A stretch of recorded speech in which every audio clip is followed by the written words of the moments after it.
The lies of the governing body of Jehovah's Witnesses are a lot like fruit flies. You can try your best to get rid of these little bastards, but they just keep on coming back for more. They don't quite seem to stop. And one of the most annoying, pernicious, and dangerous lies that they have ever put forward is the idea that Jehovah protects his people. He uses his supernatural powers to create a little Smash Brothers-like bubble around people, like this bubble that you see here. And this is the cover of the latest Watchtower magazine that came out yesterday. And they're talking about Jehovah's protection once again. Now, I did make an entire deep dive video talking about this. If you haven't seen it, I think it's one of the best videos on the channel, so I highly recommend it. The link will be in the description below if I remember to put it there. But I'll cover most of the basic points in this one. And then also in this magazine, we're going to look at being loyal to God's organization, even if it doesn't make sense, because no Watchtower these days would be complete without reminding Jehovah's Witnesses that the only thing that actually matters to the governing body is if you stick with them no matter what. We're talking about this month's Watchtower. Run the intro.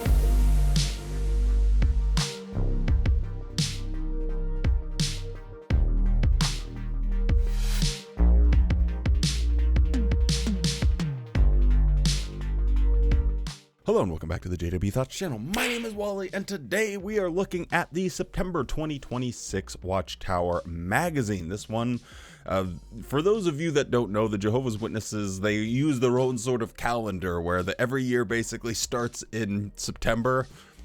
I don't know, it's just been that way for a very long time. So this is like the way to kick off their new spiritual theocratic calendar year, and they're coming out with an absolute heater. Quickly before we get into it though, please drop a like on the video if you do enjoy this content. It is very much appreciated by me and it really helps it get out to more people on YouTube. I think one of the biggest things that ex-Jehovah's Witnesses can do is try and change the general perception that Jehovah's Witnesses are these kind of weird, a little bit silly, goofy people that stand around on street corners with signs, and they're ultimately harmless. But I think as more people speak about it and the message gets out to more people that the Jehovah's Witnesses are in fact dangerous and they have these really crazy beliefs that have a very tangible effect on people's lives, it ultimately will force the governing body to make changes. So it seems like something that's insignificant, dropping a little like on the video, hyping it, but it really does help us get to that goal. I say us like this is a team sport here or something. Maybe dropping a like is a team sport. I don't even know what I'm saying. Let's get into this thing. Team, go sports! All right, can you just explain what's going on here? Thank you, I have no idea. Holy cow, that intro was terrible. So here we got an angel coming down and perfect shielding against the disasters that are happening outside. Fireballs are being rained down from heaven, but they got their Bible and their angel, and of course it's a white guy with a beard, because every angel, according to the Jehovah's Witnesses, is a white guy with a beard without exception. It's a really fascinating thing that they've never really thought to address or change, but according to the Jehovah's Witnesses, if you want to be perfect, you gotta be a white guy with a beard. That's just how it is, so deal with it. So jumping right into this first article, Trust in Jehovah for Protection. They are starting off with kind of an old school Watchtower approach. I know I mentioned this in the last one, but I think as the governing body is trying to rebrand or change or shift the focus of their religion, I think that is fairly obvious, or at least mostly agreed upon by people looking at the situation. I do find it interesting to see how they kind of fall back into their old doomsday, Armageddon's right around the corner, fear, fear, fear.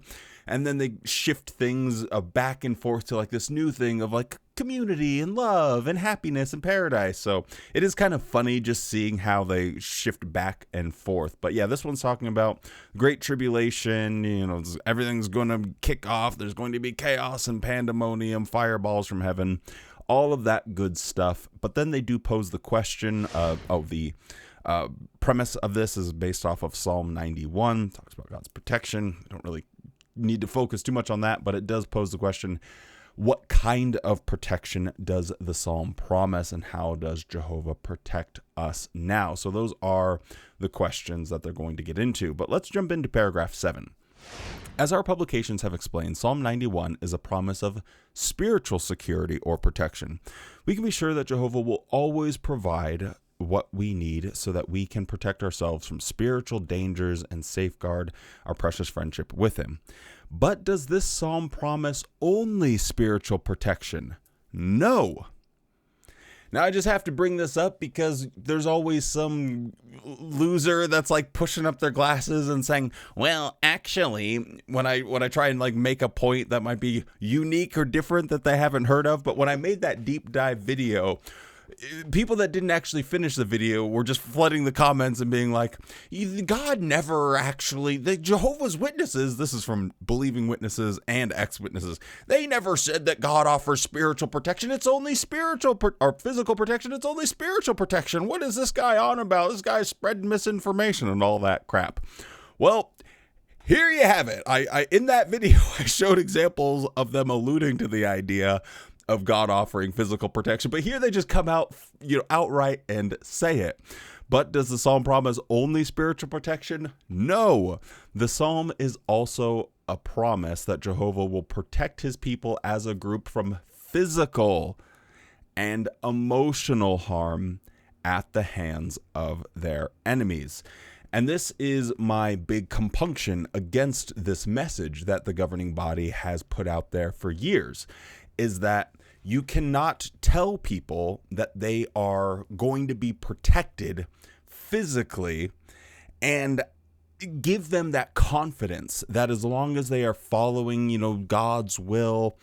I don't need it. I don't need it. I don't need it. I need it! And basically being a good Jehovah's Witness, that they'll be protected, because how this actually translates into the real world, I personally have been a pioneer for 10 years. So that, if you don't know, a pioneer is someone that vows to spend at least, when I was doing it, 70 hours per month. Go back a little further, it used to be 120 hours on 190. I think it's down to like 50 now. But that is someone that is, spending a lot of time, around 1,000 hours per year preaching. And this would be talked about whenever there might be a dangerous situation or something that seems like a little iffy. People would often bring up the idea that we have God's protection when we're doing his will, when we are engaged in an activity that he approves of, like preaching. And that is a dangerous thing to put into people's heads. Whether or not it is explicitly said or not doesn't matter. I've seen it. People that have also pioneered have seen it with their own eyes. People have a bravado and confidence that they shouldn't have, that God is going to protect them as long as they are engaged in some sort of theocratic activity with other Jehovah's Witnesses.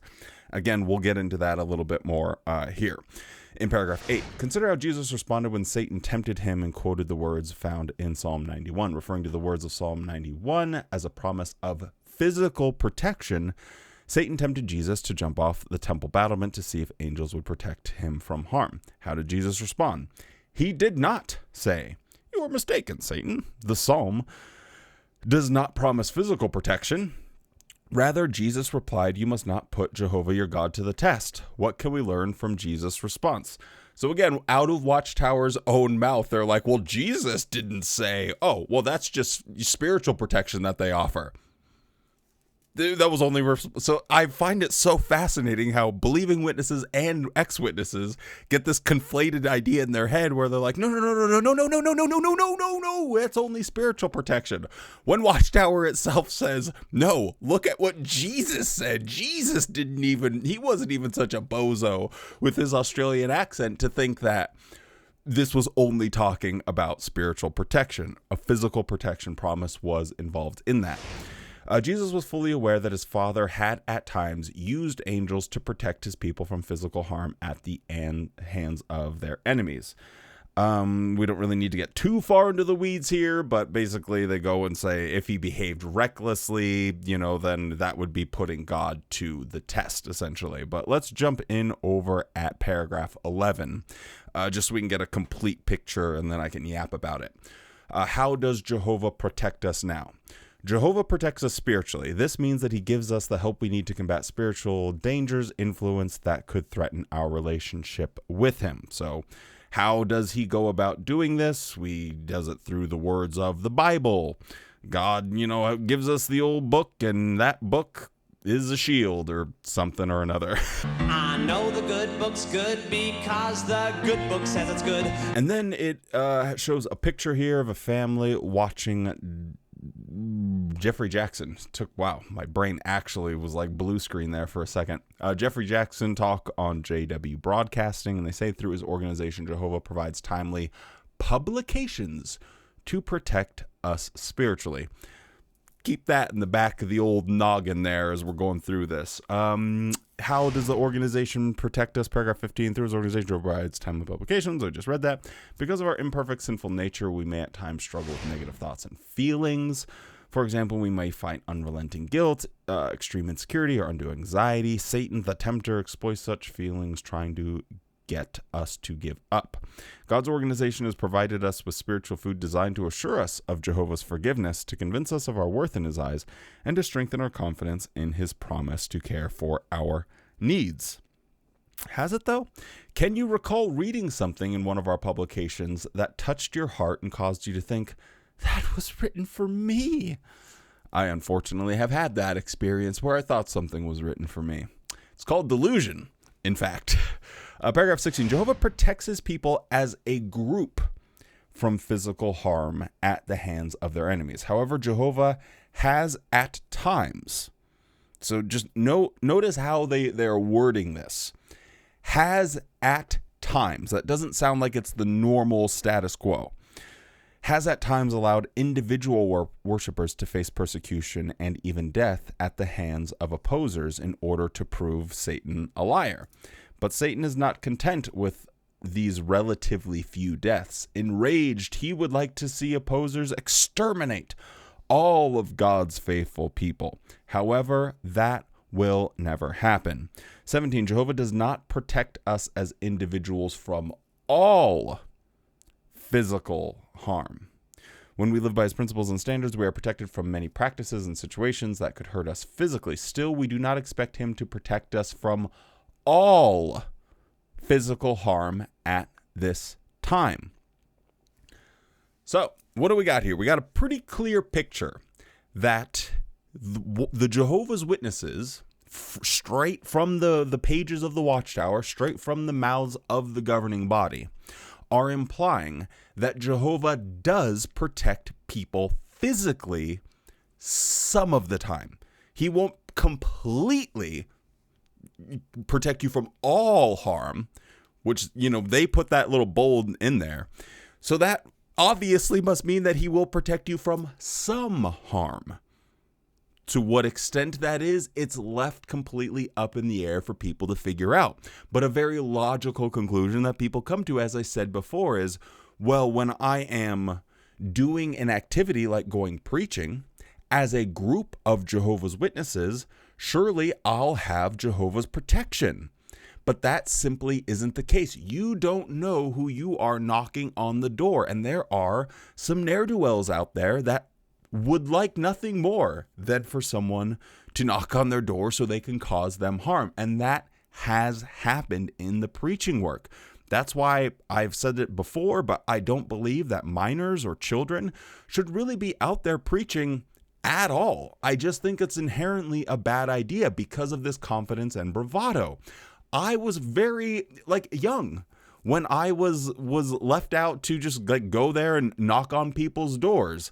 Sometimes by myself, just to go and like leave tracks in people's doors or something, like outside of the view of any adults or anything. You know, if you're doing like a campaign where you're just like basically leaving invitations in people's doors, people would just let me go out by myself as a child to go and like slip these things in people's doors. I don't think that's a very safe thing, but they do this. That's allowed because in the back of people's minds, they have a notion that God will protect us.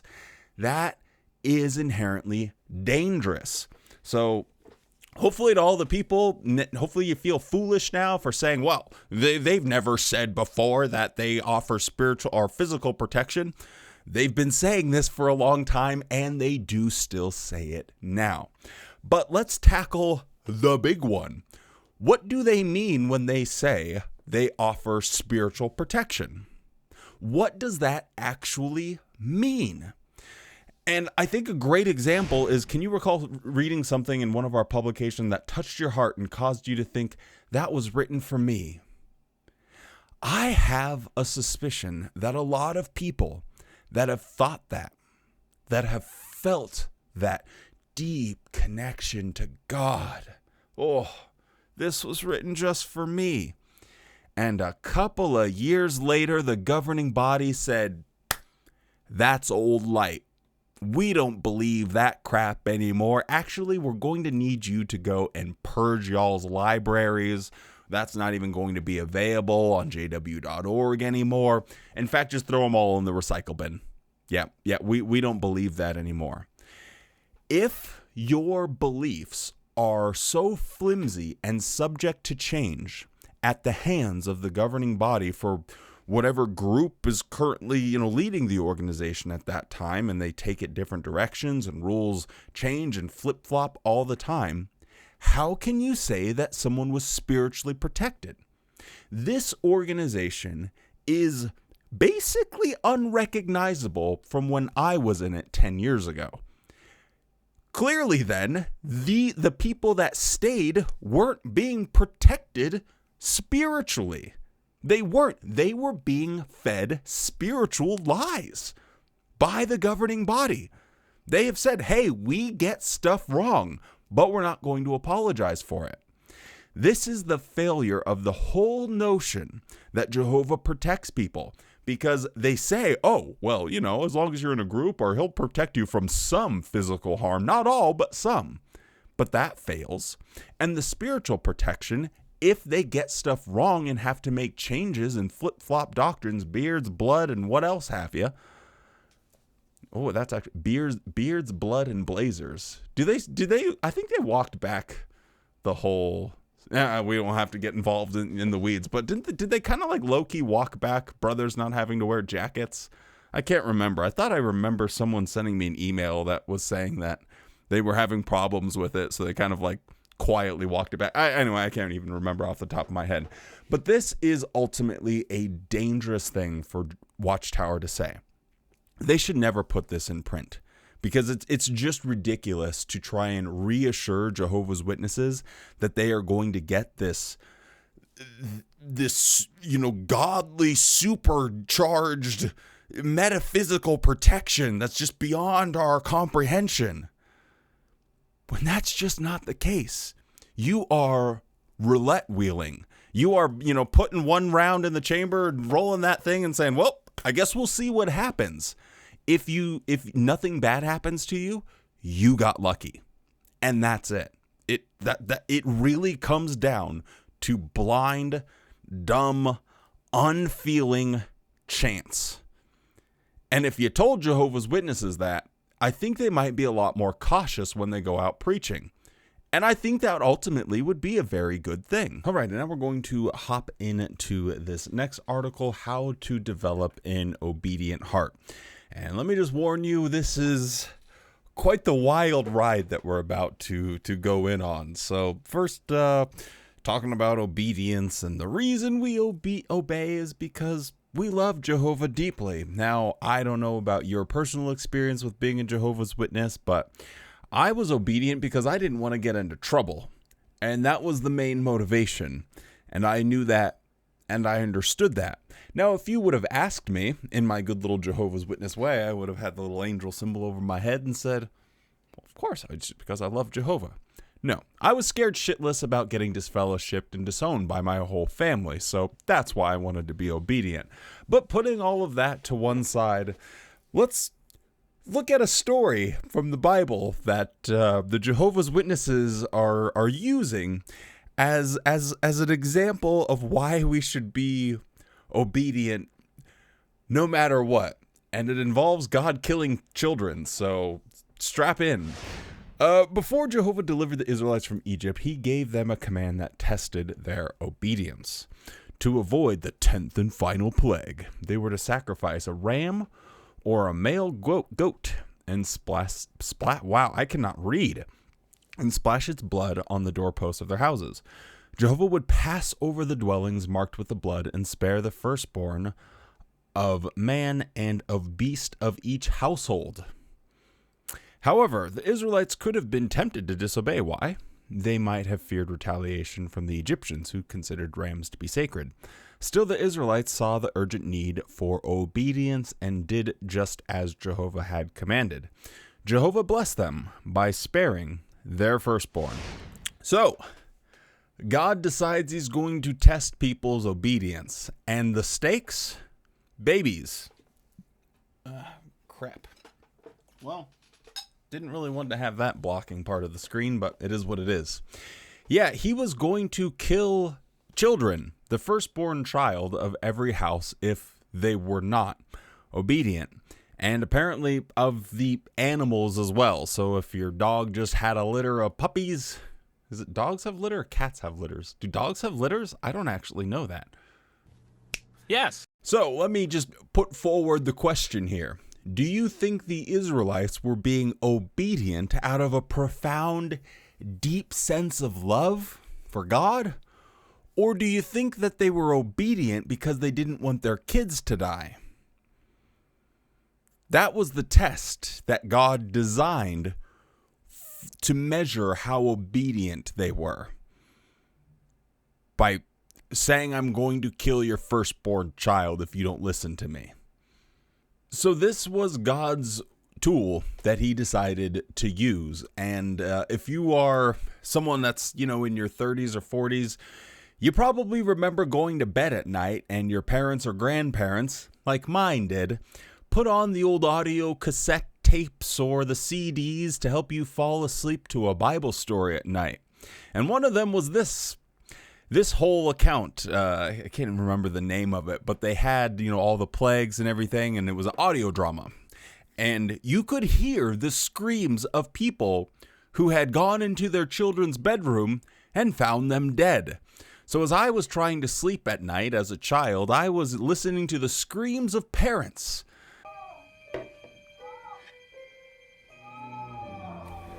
Mother, I'm scared. Oh, Jehovah's with us, Isha. You have nothing to fear.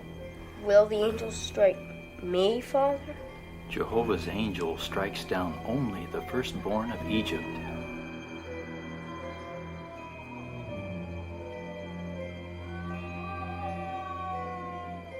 A real crazy situation, but leave it to God. He's got something even crazier that he's cooked up. Paragraph 4, that very night the Israelites left Egypt, Jehovah first led them towards the northern end of the Red Sea, but then he gave them instructions that defied human logic. This is setting people up for the notion that even if something doesn't make sense, you should just be obedient no matter what. He told them to go, I guess we don't have to. They basically went, they were being pursued by Pharaoh. They got to the edge, and then they saw the Egyptians approaching, and they were stuck between the Red Sea and the army, and they became terrified and said, Moses, you buffoon, you've led us to our demise. Whatever are we going to do? And they didn't appreciate his love. So anyway, here in 7, they had observed how Jehovah protected them and their firstborn during the 10th plague, but they did not fully grasp Jehovah's love for them or trust that he would save them again. Discerning their heart condition, Jehovah said that the people rebelled by the Red Sea. Even though they followed Moses through the Red Sea, They never corrected their attitude. Jehovah ultimately rejected the entire generation of Israelites and did not allow them to enter the promised land. So even when they obeyed, they didn't obey with the right attitude. So therefore, God didn't give them the reward that he promised them because they were Sour Patch Kids. They grudgingly did it. And this is the message that I think the governing body wants to send to Jehovah's Witnesses. They are infatuated with the Old Testament God. I think they think of him as this really cool guy that was just an awesome man's man, and he would just do cool stuff. And man, if he wasn't happy, I'll just go back on my word. I don't care. I'm a man. I think they're really just like so like glazing over that version of God. And so that's why they put this forward in their magazine. So what is the example that Jehovah's Witnesses are going to take away from this? You can pretty much figure it out for yourself, but here in paragraph 6, we will follow the direction we receive, even if we do not fully understand all the reasons for it, or if doing so angers those who hate Jehovah. And then in paragraph 8, it gives another example. In our time, God's people have set a fine example in being obedient when they could not see the immediate benefits of doing so. For instance, during the COVID-19 outbreak, congregations were directed to use video conferencing for their meetings. An elder in Peru said, "At first, I thought that the direction was not practical for our area. Despite his concern, he remained determined to obey God and trust him. The outcome? I saw how Jehovah rewards obedience," he says. "Our congregation became stronger and more united." Consider another example later in 2020. The organization changed the guidelines for foreign language congregations and groups. When a sister in Japan learned that the group she was serving in would be discontinued, she said, "I want to be obedient to the adjustment and not speak negatively about it. I look forward to seeing the benefits." And that's how they close it. Well, I hope this works out. But this allowed Jehovah's Witnesses an opportunity to take a break, to not be on the hamster wheel, to finally just relax for 1 second and catch their breath. And you know what happened? People started waking up. A lot of people started waking up.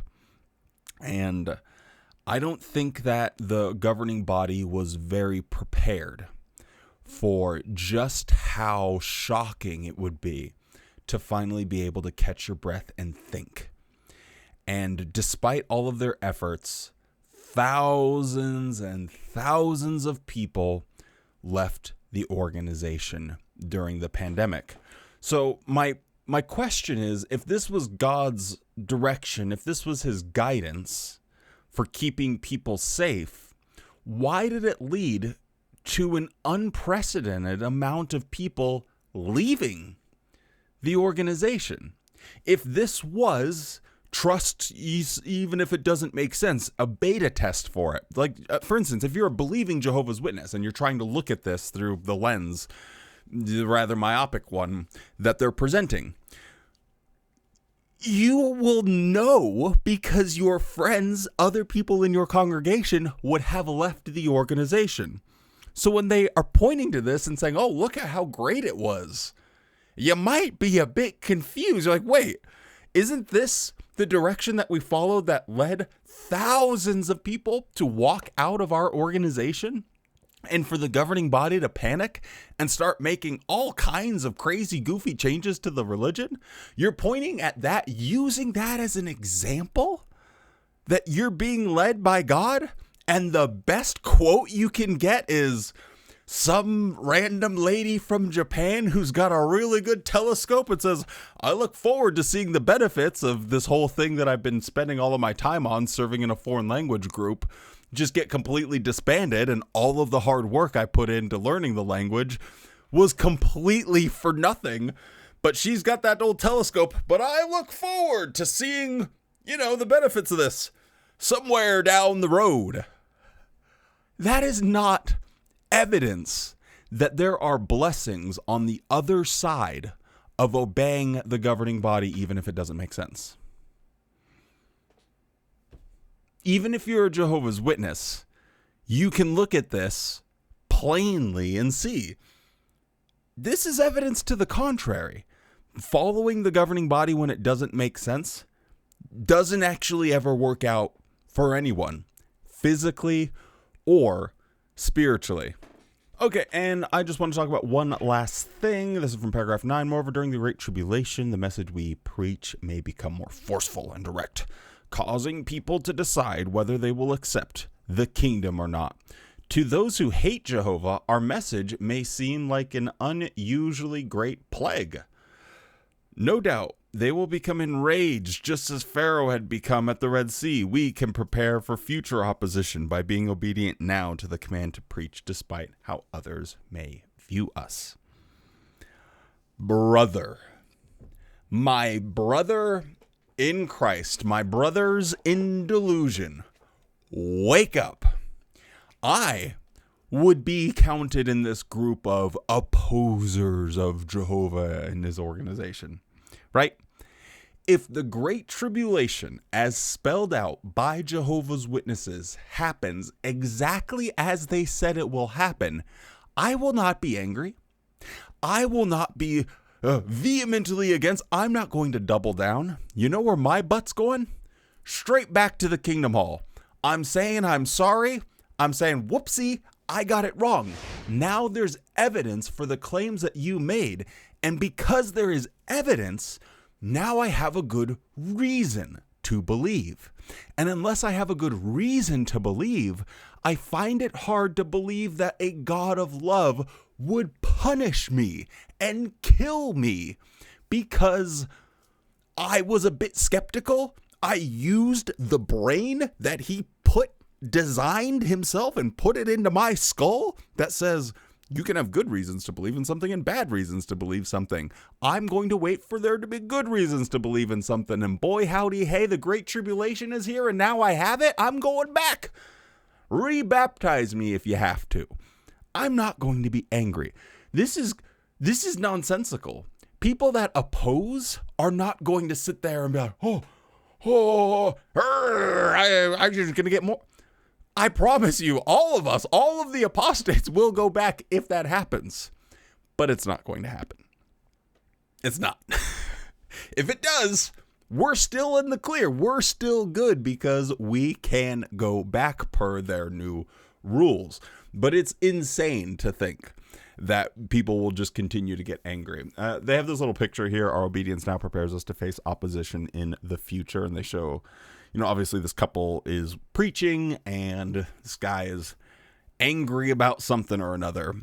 The thing that the Jehovah's Witnesses can't comprehend, and I just know this from my experience because I used to encounter someone that was a little rough around the edges or someone that was a little bit angry that I had banged on their door. And I couldn't actually understand why. And I would say stuff like, it's so weird that someone doesn't want to live forever in a paradise earth. That's such a baffling decision that person's making. Because they don't understand that someone might be angry for a different reason. They could just be annoyed. Like you're a solicitor that knocked on their door when there was a no soliciting sign and they were busy doing something and you're trying to waste their time. That's why they're angry. They're not angry because I know the Jehovah's Witnesses are right, but grrr, that's so stupid.